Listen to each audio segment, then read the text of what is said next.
Trending ito ngayon, Joey De Leon nagsalita na. Ito na nga ang revelasyon niya tungkol kila Alden Richards at Maine Mendoza. Ano kaya ito at bakit nga ba ngayon niya lang ito ibinulgar? Yan ang ating pag-uusapan ngayon. Dito lamang yan sa Talks TV.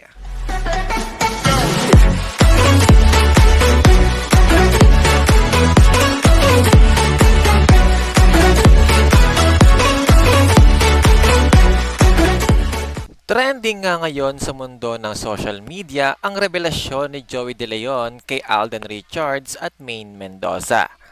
Ito nga ay matapos i-reveal ni Joey De Leon ng isang anunsyo na dapat ay hindi pa dapat ipaalam sa mga fans.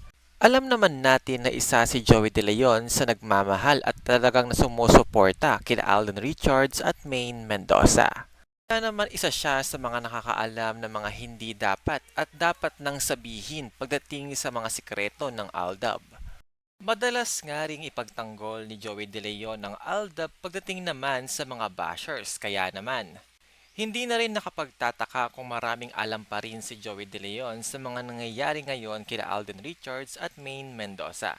Isa nga si Joey De Leon sa mga naging sandalan ni Alden Richard at Maine pagdating naman sa mga problema na kinakaharap nila. Ngunit ano nga ba ang na-reveal ngayon ni Joey De Leon pagdating sa anunsyo na ito?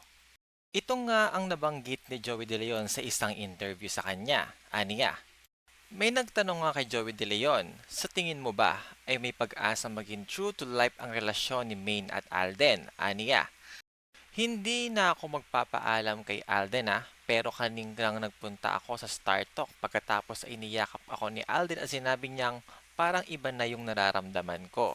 Ito nga ang nararamdaman ngayon ni Alden na tila ba isang panghabang buhay na.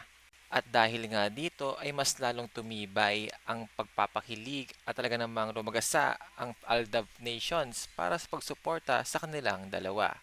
Yan lamang ang ating update for today. Kung natapos mo itong video, please subscribe for more updates.